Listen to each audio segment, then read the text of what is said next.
Welcome to Reformed Thinking. So, I want you to imagine for a second that you are a professional sailor. Oh, yeah, like making your entire living on the water. Right. You know the currents, you know the weather patterns, and you know precisely what your boat can handle. Because you've been doing it your whole life. Spot on. Now, imagine a storm hits, but it is so violently unnatural, so fierce that your decades of maritime experience mean absolutely nothing. You are just completely helpless. Yeah, you are looking at the freezing water filling your boat, dragging you down, and you realize you're going to die. That is a terrifying scenario to put yourself in. It really is. So today, our mission on this deep dive is to examine a stack of exegetical sources analyzing Mark chapter 4, verses 35 through 41. Which is the historical account of Jesus calming the storm on the Sea of Galilee. Yeah.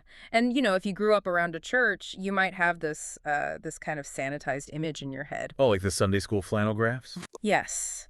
The little blue felt waves and a gentle little bow rocking back and forth. Right, with everyone looking totally calm. But the sources we are unpacking today pull back the curtain on the staggering theological weight of this event. We are moving way past those superficial summaries. We really are. We want to expose the cosmic authority of Christ and, the complete helplessness of human autonomy. Which brings us to a very uncomfortable reality for the modern mind, What do you mean by that? Well, we constantly live under this delusion of our own competence. We build these fragile empires of security, thinking we are in control of our lives. Oh, yeah. Our health, our finances, our environment. Right. We assume that because we have advanced technology and scientific understanding, we have mastered the chaotic forces of the world. So I want you listening right now to consider how you react when all your expertise, all your carefully managed control suddenly vanishes in a crisis. Because we are going to look at a moment where seasoned professionals lost their minds in sheer panic. This deep dive will demonstrate that the safest place in the universe is also the most terrifying. Yeah. And to understand why this event shatters our illusions of control, we have to set the physical and historical stage of this crossing. So the narrative begins with Christ's direct command. Let us go across to the other side. And that is not a suggestion. It is a divine imperative. Right. And the timing is crucial here, too. Oh, absolutely. This crossing follows a massive, exhausting day of Jesus verbally teaching the crowds in parables. He was teaching parables about the kingdom of God, like the sower and the mustard seed. Yeah, speaking to massive multitudes gathered on the shore. So he is shifting his disciples from classroom theory to a physical crucible. That is a great way to put it. They have heard the lectures on faith. Now they're heading into the laboratory to see if that theology holds up under pressure. And their destination is the eastern side of the lake. Right, a Gentile region called the Decapolis. Where he will soon confront a violent demoniac. So the entire trajectory of this crossing is initiated by the sovereign decree of Christ. Yes. But to grasp the stakes of this laboratory, as you called it, we need to paint a vivid picture of the geography. Okay, let's unpack that. Because the Sea of Galilee is not your average lake. No, it is a freshwater lake, but it rests completely below sea level. Wait, completely below? Yeah, specifically about 680 to 700 feet below sea level. Wow. That is a massive depression in the earth. It is. If you look at a topographical map of the region, the lake sits in the Jordan Rift Valley. So it is essentially a giant bowl sunk deep into the Earth's crust. Yep. And it is tightly hemmed in by steep ravines and basalt cliffs, particularly the Golan Heights to the east. Okay, I see where this is going. Right. This unique low-altitude basin acts as a natural funnel. For the wind. Yes. You have cold, dense air masses rushing down from the northern plateaus and Mount Hermon. And Mount Hermon is huge, right? Yeah, it reaches over 9,000 feet in elevation. So when that freezing air shoots through those narrow mountain gorges, it acts like a wind tunnel. Oh, man. So that cold air drops rapidly and collides violently with the warm, humid air hovering over the lake below sea level, creating an atmospheric pressure cooker. The thermodynamics of that specific region just create the perfect conditions for explosive weather. Precisely. It creates lethal, instantaneous squalls. The surface can go from looking like a sheet of glass to a churning, deadly cauldron in a matter of minutes. Zero warning. Yep. The wind shear is unbelievable, whipping up massive waves that crash down on anything floating on the surface. And here's where it gets really interesting regarding the men in the boat. Because of who they were. Right. The disciples are not easily frightened tourists on a sightseeing cruise. No, four of them, Peter, Andrew, James, and John, are seasoned professional fishermen. They have spent their entire lives on this specific body of water. They know every current, every wind pattern, every hazard this lake has to offer. They know when to sail and when to stay on the shore. Which means their utter panic proves something massive. What's that? This was not a standard weather event. Their reaction proves this was an apocalyptic-level event that completely bypassed all their human maritime skill. Their expertise was rendered entirely useless. Right. They were likely sailing a first-century Galilean fishing boat, which historians tell us were typically about 27 feet long, 7 feet wide, and 4 feet deep. So not very big. No, but these boats were sturdy, built for the lake's conditions, equipped with a single square rigged sail and oars. Right. They were specifically engineered to survive those rough water. So for these men to be terrified, the waves must have been swamping a vessel designed to handle standard storms. I mean, think of an Olympic swimmer suddenly caught in a flash flood that sweeps away a concrete bridge. That is a brilliant analogy. Thanks. Their swimming credentials mean absolutely nothing against that level of force. The water does not care about their metals. It really doesn't. But let me push back a little here, because this raises a massive theological question that the sources bring up. Okay, let's hear it. If Jesus is sovereign, he knew the storm was coming. The weather patterns obey him. Right. So, why command his closest followers to sail directly into a life-threatening crisis? That is the big question. Doesn't that crush the popular notion that obedience guarantees smooth sailing? It absolutely dismantles it. Yeah. The exegetical sources are relentless in pointing this out. So it goes against a lot of modern teaching. Yeah. This text confronts the modern prosperity gospel head-on. The disciples were not in jeopardy because they rebelled against God's will. They were in jeopardy because they explicitly obeyed Christ's command. Exactly. I mean, Yeah. spot on. Let us go across, led them directly into the center of the tempest. So divine favor is not measured by circumstantial ease. Not at all. The presence of Christ in the boat does not prevent the storm from arising, but it guarantees that the storm cannot overthrow his purpose. That is heavy. It is. Following his directive led them into danger, proving that the safest place is not the calmest place, but the place commanded by the Savior. Even if that place happens to be a sinking boat. Even then. Wow. That reality leads right into the storm itself. And the language Mark uses to describe this weather event is not your standard meteorological vocabulary. No, it is highly specific. The text calls it a great windstorm, but looking at the sources, there is so much more happening in the Greek. The phrase Mark uses is fascinating. It is leilaps megali animo. Leilaps. Yeah, that noun leilaps is exceedingly rare in the New Testament. So it does not just mean a common rain shower. Not at all. It does not mean a steady gale either. It describes a furious, spinning hurricane or a violent whirlwind. Like a cyclone. Right. It indicates a storm bursting forth from black thunderclouds, characterized by ferocious gusts and spinning A vortices. spinning vortex of destruction, almost like a waterspout or a localized hurricane hitting them out of nowhere. And the sources note a brilliant redemptive historical connection here. Oh, I saw this in the notes. It's fascinating. Yeah. In the Greek translation of the Old Testament, which is called the Septuagint, that exact same word, leilaps, is used in Job chapter 38. And for anyone who doesn't know, that is the famous chapter where Yahweh finally speaks to Job out of the whirlwind. Right. He is setting the stage for a spectacular manifestation of God's glory. So the use of that specific word is an intentional signal to the reader. It is. Mark is hinting that this is divine theater. God is about to speak out of the whirlwind once again. But look at the stark contrast occurring inside the boat.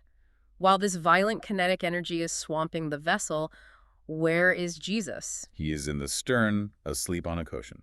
Which is almost comical if you think about the physics of a small wooden boat in a hurricane. It makes no logical sense. The boat is tossing violently, water is pouring over the sides, the wind is roaring, and he is sound asleep in the back. The sources highlight this sleep as a striking demonstration of the hypostatic union. Okay, let's break that down. For anyone unfamiliar with that theological term, the hypostatic union refers to the doctrine that Jesus is one person with two distinct natures. Yes. He is fully God and fully man, without those natures being confused or divided. Correct. His sleep reveals his true, unfeigned human nature.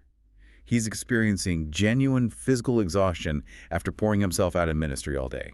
So, he's not just pretending to be human. No. His fatigue is real.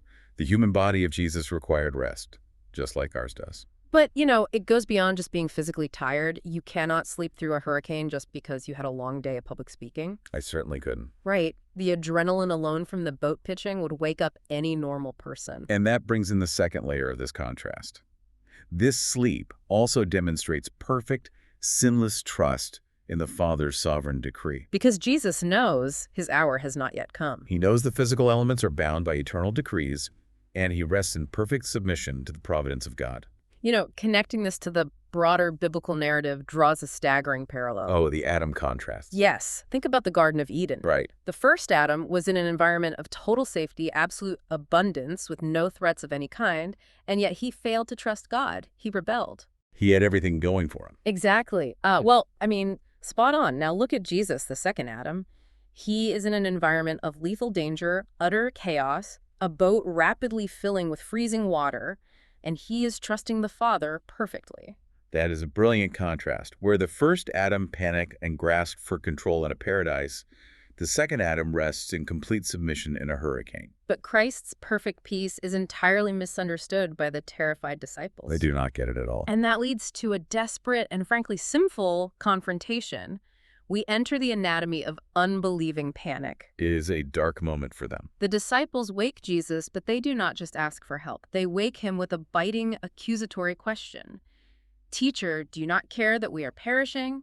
The grammar they use is so revealing. Our sources unpack the Greek verb they use, which is apolymetha. I looked at the grammatical breakdown in these notes, and apolymetha is a present indicative verb. Right, and Greek verbs convey continuous action in the present tense. So they're not saying we might perish or we are in danger of perishing tomorrow. No, they are expressing the absolute certainty of their imminent destruction. They are looking at the water, filling their sandals and screaming, we are actively dying right now. And by phrasing their panic as, do you not care? They are committing practical atheism. Practical atheism. That is the exact phrase the sources use. Yes.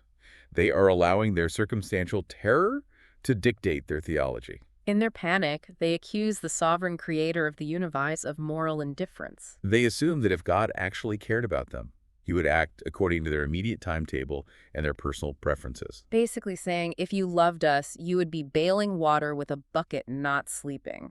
It is a direct assault on the character of God.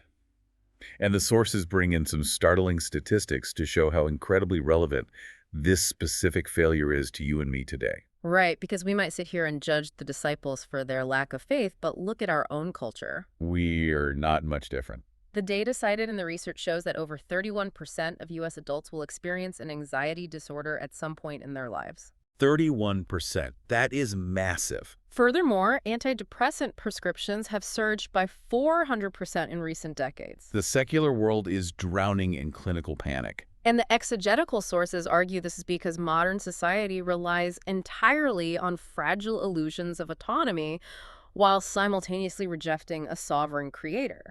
Our culture tells us we are the masters of our own destiny. But when those illusions break, when the medical test comes back positive, or the economy tanks, or a relationship shatters, the naturalistic worldview has no anchor. It just spirals into terror because there's no one steering the ship. Exactly. Well, spot on. But, we have to be careful here. Yeah, let me play devil's advocate for a second because I want to make sure we are not being overly harsh on the human condition. Go ahead. Is it a sin to have a physiological startle response to danger? I mean, are we supposed to practice stoic positive thinking as the boat fills with water? That is a very fair question. If I am hiking and a grizzly bear steps onto the trail, my heart rate is going to spike. My adrenaline is going to dump into my bloodstream. That biological reaction isn't a sin, is it? That is a vital clarification, and the sources are very careful to address it. So what did they say? The biological, neurological reaction to danger is not condemned. The texts do not advocate for minimizing real objective pain or danger. So we don't have to pretend everything is fine. No. As one source bluntly puts it, the boat really was filling.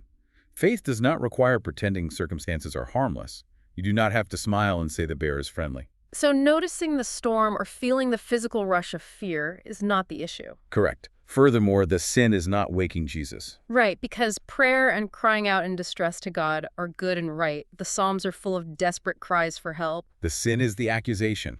Do you not care? Ah, I see. Fear crosses the line into unbelief when it interprets Christ's heart by the size of the waves. That is a heavy quote right there. Faith does not deny the reality of the storm. It trusts the unshakable character of the one in the boat, regardless of the outcome. Wow, so having exposed the storm of unbelief raging inside the disciples' hearts, the narrative pivots to how Jesus addresses the physical storm outside. This is where we shift from human frailty to staggering majesty. Jesus awakens, stands up in the swamping wooden boat, and rebukes the wind and the sea. He issues two exact piercing commands into the roaring wind. The Greek words recorded are sishpa and pephimso. Let's talk about the grammar there because it is wild. Yeah, looking at the grammatical breakdown in these sources, pephimuso is a perfect passive imperative. Right. And for anyone who hasn't studied biblical Greek, a perfect tense in the imperative mood denotes a command that requires an action to be completed instantly, but it carries permanent, ongoing results. It is not just stop right now. It is stop and stay stopped forever. Spot on. It literally translates to be muzzled or stay bound. Jesus treats the raging sea like a wild predatory beast that must be physically restrained and choked out. Like putting a leash on a monster. Yeah, muzzled. Like throwing a rope around a rabid dog's snout. Yes. And what is fascinating is that the sources note this is the precise verb Jesus uses earlier in Mark chapter 1, verse 25. To do what? To silence a demonic spirit in the synagogue. Oh, wow. So whether he is confronting a legion of immaterial demons or a chaotic meteorological disaster, he uses the same raw, uncreated authority. He just speaks, and the chaos is restrained. And the result defies all known laws of physics and fluid dynamics. It really does.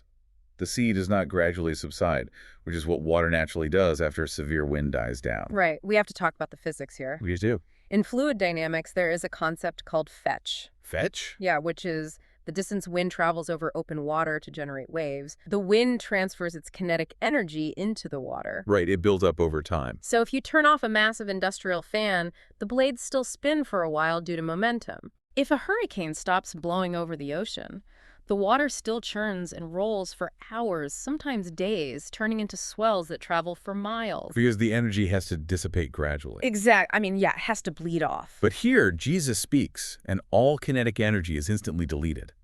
The text says there was a great calm. He didn't just stop the wind, he halted the water's momentum completely. It turned into a sheet of glass in a microsecond. The energy transfer was completely suspended. That is mind-bending. The sources tie this instantly realized command directly to Colossians chapter 1, verses 16 and 17. Which says, For by him all things were created, and in him all things hold together. This event proves that physical laws like gravity, thermodynamics, and fluid dynamics are not autonomous forces operating out in the universe on their own. No, they are subservient instruments. They do what he tells them to do. Yes. They only hold together by the continuous spoken word of the Son of God. He spoke the universe into existence from nothing, and here, that same creator voice simply tells the wind to sit down and shut up. And it obeys immediately. So, what does this all mean for the men watching this happen? The physical storm has vanished, the water is flat. But the encounter is far from over. Right. Christ now turns his authoritative voice toward the men in the boat. We shift from a weather crisis to holy dread. Jesus issues a sharp, loving reproof to his disciples. Why are you so cowardly? Have you still no faith? He does not cuddle their anxiety. No, he does not. The sources highlight the specific Greek word used here, deiloi. Which translates to cowardly or craven. Yes, it goes far beyond mere biological fear or a startled response. It identifies a blameworthy, sinful lack of trust in God's character. He's pointing out that they failed to rest in his divine person. And the disciples' reaction to this rebuke and to the impossibly glassy sea around them is incredible. The text says they feared a great fear. Grammatically, that phrasing is a cognate accusative. A cognate accusative. Yeah, in biblical Greek, a cognate accusative is used to express maximum emotional intensity by pairing a verb with a noun of the same root. So they did not just experience fear, they were entirely consumed by a terrifying awe. So they are out of their minds with a completely different kind of terror now. It is an emotional overload. The irony here is staggering, isn't it? It really is. They transition from a carnal, frantic terror of drowning in a lake to a holy, worshipful dread of the God-man standing in their boat. The danger outside the boat was nothing compared to the holiness inside the boat. That is a great way to summarize it. They ask each other, who then is this, that even the wind and the sea obey him? And this is not casual curiosity. It is not a theological trivia question they are pondering over coffee. No, their mental categories for Jesus have been completely shattered. Up until this point, they called him teacher. Right. They saw him as a brilliant rabbi, maybe a prophet who could heal the sick. But this event forces a total reevaluation of reality. They realize they are looking at Yahweh. Because in their scriptures, the Old Testament, only one entity has the authority to command the oceans. Precisely. The sources point to Psalm 89, Psalm 107, and Job chapter 9. In those texts, Yahweh alone has the authority to trample the waves, to rule the raging of the sea, and to muzzle the storm. By doing this, Jesus is declaring, I am the God who spoke to Job out of the whirlwind. It is a massive claim to deity. I think about how this contrasts with modern cultural attitudes toward Jesus. Oh man, the contrast is huge. Many modern churches try to present a domesticated, seeker-sensitive Jesus. Yeah, they portray him as this sympathetic life coach, a buddy who is just there to help you actualize your personal goals and give you warm feelings of validation. But this text gives us a terrifyingly majestic king. If a church does not tremble before Christ, won't it inevitably tremble before the culture? The sources argue that recovering this reverent awe, this holy dread, is the precise antidote to cultural cowardice. So if you have a massive view of God, Right, when you fear the Lord of the cosmos properly, the threats of politicians, cultural decay, or physical illness lose their paralyzing grip. you cannot be terrified of a Roman emperor or a medical diagnosis if your primary overriding reality is the terrifying holiness of the king who commands the molecules of the universe. That is a massive paradigm shift. It is. To fully grasp the magnitude of who this king is, we have to guide this discussion into how this event mirrors and fulfills earlier biblical history. Because the Bible is so interconnected. Yeah, what I find fascinating in the notes is how the authors connect this whole event back to the Old Testament, specifically to the prophet Jonah. That is one of my favorite connections in these sources. But it is not a direct copy. It is almost like a mirror image where everything is reversed. Yes, the inversions are masterfully structured by the biblical authors to reveal Christ's supremacy. Jesus is presented as the greater Jonah. Let's break down the contrasts. Think about how both narratives start. Jonah fled from God's presence in sinful rebellion, boarding a ship at Joppa to escape his calling to preach to Nineveh. Right. He was running away. He wanted nothing to do with it. But Jesus walked into the boat in perfect, sinless obedience to the Father's decree to go to the other side. What about the storm itself? Jonah's storm was a direct disciplinary judgment from God against his disobedience. The storm was sent to stop him. And Jesus' storm. Jesus' storm was a sovereign crucible, ordained to display divine glory and test the disciples' faith. Both men slept through a violent tempest, though. That is a huge parallel. It is, but the nature of the sleep is entirely opposite. How so? Jonah slept in the dark hold of the ship out of depressive apathy and spiritual lethargy. He was trying to hide from his guilt and his God. And Jesus. Jesus slept in the stern of the boat out of physical exhaustion and perfect, sinless trust in his Father's care. And then there's the resolution, which is where the mirror image really strikes you. Right. Jonah had to be physically cast into the raging sea as a sacrifice to appease God's righteous wrath. The sea only calmed down after he was thrown overboard. But Jesus stood up and commanded the sea to die by his own inherent, uncreated authority. Jesus is the greater Jonah. And the sources bring this analysis to its redemptive climax by connecting the Sea of Galilee to the cross of Calvary. Unpack that theological connection for us because it is brilliant. Well, while Jesus calmed the physical waters of Galilee to save his disciples temporarily from drowning, he knew a much greater storm was coming. The cross. Yes. He would later intentionally, willingly walk into the ultimate storm of divine wrath at Calvary. When he was on the cross, the sky went dark for 3 hours. It was a cosmic tempest of God's holy justice against human rebellion. And on that cross, Jesus did not speak a single word to calm the judgment. He did not say, "Peace, be still," to the wrath of the Father. No, he absorbed it entirely on behalf of his people. In theological terms, this is propitiation. He let the storm of justice drown him. Exactly, securing an eternal calm and eternal peace for all who trust him. You know, the disciples asked, "Do you not care?" in the boat. They did. But the ultimate answer to that accusation wasn't given on the Sea of Galilee. No, it wasn't. The final proof of his care was given on the cross, where the Lord of the storm allowed himself to be swallowed by the abyss for us. He proved he cared by dying. That is the theological bedrock of this entire passage. It is not just a story about a weather miracle. It is a preview of the gospel itself. With that bedrock established, let's turn to why Mark wrote this specific account down for his original readers and what it demands of you and me today. The historical context is so illuminating here. The sources provide a lot of historical context regarding the first century fire and the modern day application. Right. The sources explain that Mark was writing to a very specific original target audience, Roman Christians in the mid-60s AD. To understand their mindset, you have to look at the socio-political climate under Emperor Nero. Nero was notoriously brutal. Right, specifically following the Great Fire of Rome in 64 AD. The historical accounts of this are staggering. Rome had 14 districts, correct? Yes, 14. 3 were completely leveled to the ground and 7 were severely damaged.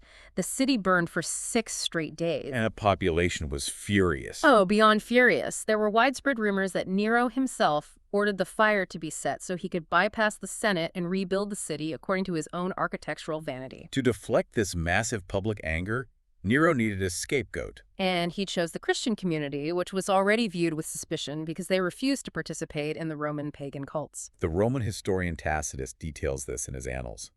He describes how Nero inflicted the most horrific punishments on them. It is hard to even read about. It is. Nero was nailing Christians to crosses, setting them on fire to serve as human torches to light his garden parties at night, and sewing them into the skins of wild animals to be torn apart by dogs in the arena. So these believers were in a societal, political hurricane of demonic fury. The state apparatus was mobilized to annihilate them. They really were.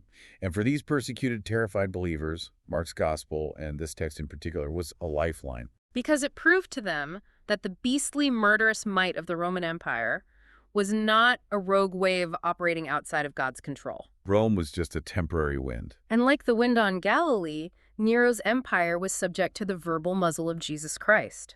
It taught the early church that the waves of persecution might beat against the vessel, and they might even suffer physically, but because the resurrected Christ is in her midst, she cannot and will not perish. It reorients their entire perspective on suffering and state authority. And moving to modern application, the sources lay out specific directives for the church today based on this text. What is the primary takeaway there? The primary application is that resting in God's providence is the only logical response for a believer. The sources quote the Puritan writer Thomas Watson here, right? Yes, he wrote, "God's providence is the pillow upon which the Christian lays his head." It is a beautiful image. It means you can sleep in the storm because you know the one who controls the weather. But the sources also note instructions on applying Christ's absolute lordship to daily life in very specific ways. It is fascinating how the authors of these sources take this ancient account of a storm and apply it to modern cultural debates. Yeah, for instance, the notes specifically mention complementarianism, the view of distinct roles for men and women in the home and church. Okay, unpack how they connect that to the storm. Well, the sources frame this not as a cultural debate, but as an issue of cosmic authority. Okay. They argue that recognizing Christ's authority over the wind and sea should naturally lead to affirming complementarianism, standing against modern egalitarian trends. They argued that submitting to this divine order is part of bowing to the king, regardless of where modern cultural tides are moving. It really shows how these authors believe Christ's authority extends into every structural facet of life. If Jesus dictates the boundaries of the ocean, the authors argue, he also dictates the boundaries and structures of human relationships. And the sources also point out a vivid connection to the ordinance of baptism. Oh, yeah, they do. They argue that recognizing the meaning of believers' baptism is tied directly to this narrative. Well, when someone is baptized, they are publicly declaring a rescue from the chaotic, lethal abyss of sin by the sovereign hand of Christ. Going under the water and being raised up is a physical enactment of being pulled from the drowning waters because the Lord of the storm has saved you. It is a brilliant theological connection. The authors leave us with a really provocative question to ask ourselves when we face our own crises. Which is something we all need to ask. When you face an unexpected storm, maybe it is a terrifying medical diagnosis, a sudden financial collapse, or increasing cultural hostility, How do you measure reality? Do you measure God's goodness by the severity of the wind beating against your life, or by the unshakable character of the Christ sitting in your boat? That is the dividing line between practical atheism and genuine faith. It really is. So let's summarize the core realization we have uncovered today. Sure. Jesus Christ is not a manageable religious figure. He is not a mascot. No. He is the cosmic sovereign whose commands require absolute obedience and whose presence guarantees the ultimate safety of his people, even if that safety is realized through a brutal storm.